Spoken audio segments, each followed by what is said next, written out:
So here we are just outside of San Roque Plaza, and what a beautiful scene it is. Let me show you what I see directly in front of me.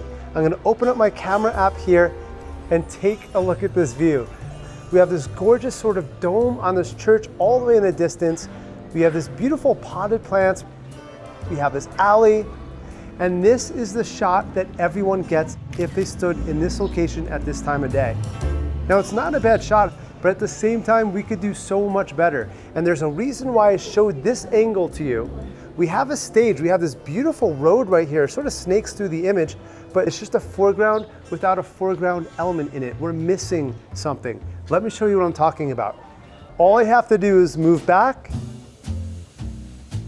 and here's my magical element right here. My friend, that's perfectly composed in the street, and this makes such a big difference.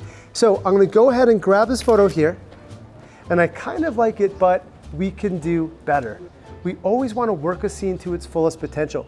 So the next thing I'm gonna do is introduce my 0.5, my wide angle, into this composition. It gives me a much broader field of view, and what I'm trying to do by keeping her perfectly centered here is take advantage of that ultra wide angle lens and its capabilities of distorting these buildings in the perfect way. You're seeing all those lines from the left-hand side and the right-hand side of the image perfectly distort towards my subject in the middle of this frame. And now that we have all the elements from this composition perfectly aligned, I'm gonna go ahead and take this photo. Now, how cool is that? That human element works perfectly here, and all it does is just add a little bit more flair to that composition and make this photo all your own. Now, speaking of flair, let's go ahead and take this to a whole new level. Check this out.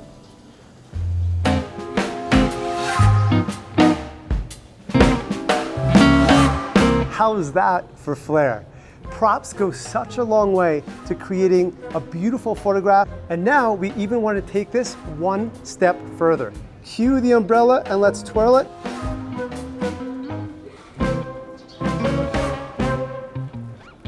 So now with that umbrella spinning, we're gonna try and keep this as consistent as possible.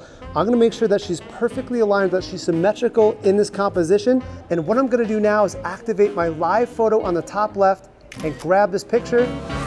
And how cool is this shot here? Props and friends make all the difference in the world. But check this out. If I tap and hold on the screen, it literally comes to life. That's why we're shooting in live photos, introducing just a little bit of motion, and that's what we're trying to do here, right? We're trying to capture it all. We're trying to start with still images and then take it a step further. Now, here's the thing. If I keep on tapping and holding, it's eventually gonna stop. Here's what we can do though.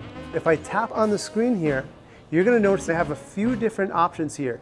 So if I click on that loop, that's gonna loop my image, and that's exactly what we're looking for. This is effectively what we call a cinematograph. It's both a still image and a video at the same time. This is a shot that I was hoping would happen, and this is what it takes to take your imagery to a whole new level. This video was a free preview of my Capture It All online course. In this course, you'll discover how to use your iPhone to literally capture everything that's happening around you. We'll talk about composition, storytelling, timing, photographing people, recording videos, time lapses, flying a drone, and so much more. If you'd like to use your iPhone to its fullest potential, please take a look at the full version of Capture It All. You'll find the link in the description right next to this video. So click on that link right now and I'll see you inside the full version of the course.